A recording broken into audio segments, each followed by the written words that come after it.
everyone. We're celebrating 36 years of existency in the local government, diba? Yung General Services, office pa dati. Pero nung may mga panahon na wala ako dito, siguro mga 18 years na wala ako dito. Pero kasama ako sa nagsimula ng GSO pa dati, General Services Office pa dati. Kami nasa second floor ng Treasurer's Building. So, doon kami nagsimula. Then, stock room, wala na siguro nakakaalala ng stock room ngayon. Yung, ano ba yun? Yung Bonifacio. Yun yung stock room. Na nandun din yung yung air handling unit na yun.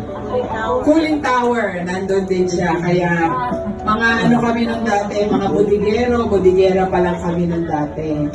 And then, nawala ako ng panahon ni Mayor SB, napunta ako sa CA, na-detailed ako sa CA's office kay Atty. Ochoa.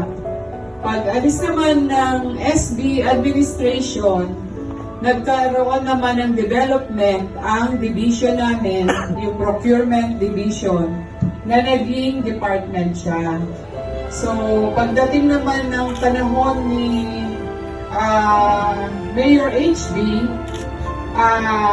ginawa na siyang department at finil-upan na yung position ng department head.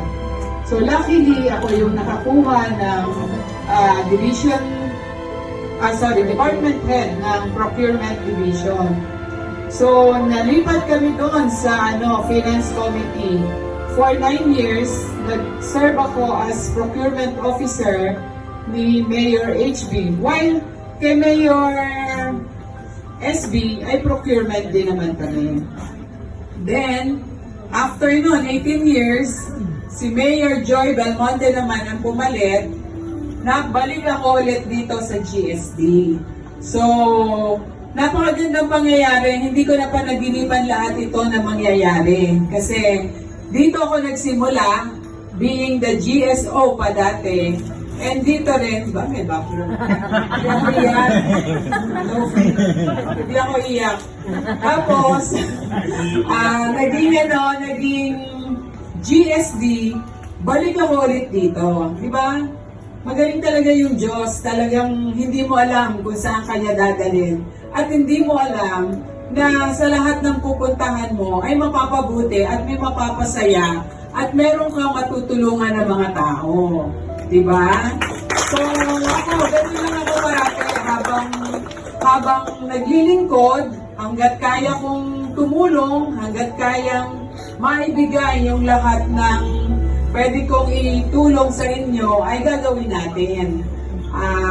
Kahit na paano, basta kaya namin sa lahat ng suporta nyo, hindi ako nakikita ni Orlan. Dito ako, Orlan. Busog ka na ba? Iba na pagtingin mo sa akin ngayon. So, sana ba ako? Dito ko kasi si Orlan.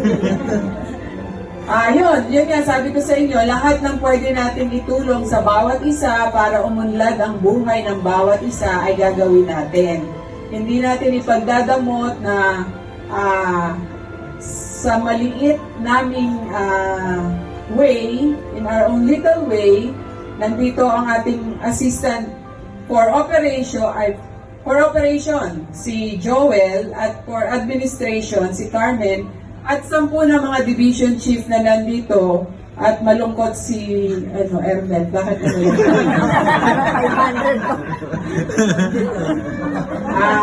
500? Tatlo kayo dapat. Tatlo kayo. So, yun. Asahan nyo lang na nandito lang kami para sa inyo. Basta ang parati ko lang sinasabi, magpo-promote tayo sa qualified at sa mga deserving. So, dapat ipakita nyo sa mga division chief nyo kasi sila ang nagre-recommend sa atin ng pag-promote. Kaya tulong-tulong tayo dito sa sa GSD para mapaunlad pa natin ang GSD. At marami tayong mga trabaho ngayon, sabay-sabay yung ating mga trabaho. At least nakatapos na tayo ng isa, yung foundation, pero actually foundation month pa rin kasi October, pero parang wala na tayo ngayon masyado, no, Jerry? So, nakaraos tayo sa foundation. Ngayon naman ay kinakaharap natin ang ating COMELEC at saka yung nalalapit nating lighting, Christmas lighting.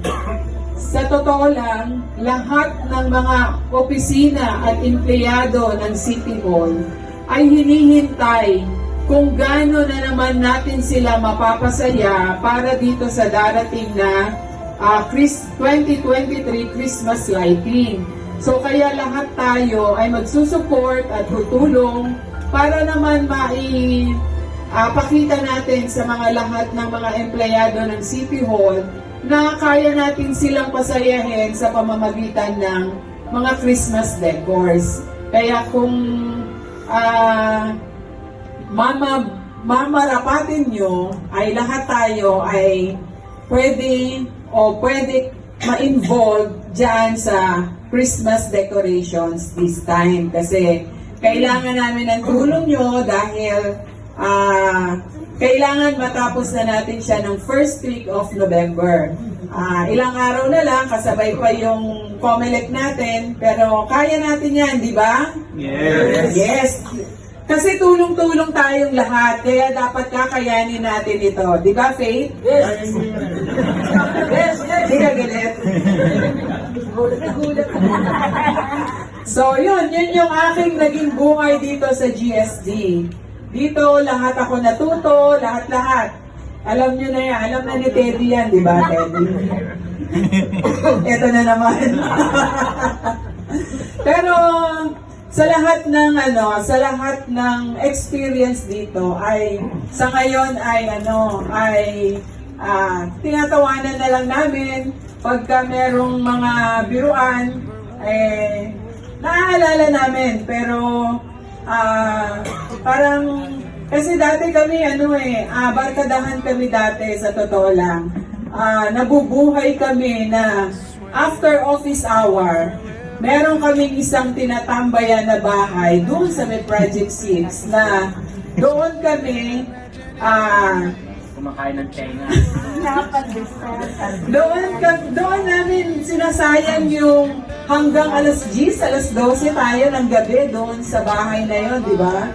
At wala lang, nagbabarbecue ng tenga, umiinom, nagmamadyong, at alam niyo ba, ang tayaan namin noon ay 25 centimos lamang. Tama, Lester? Tama?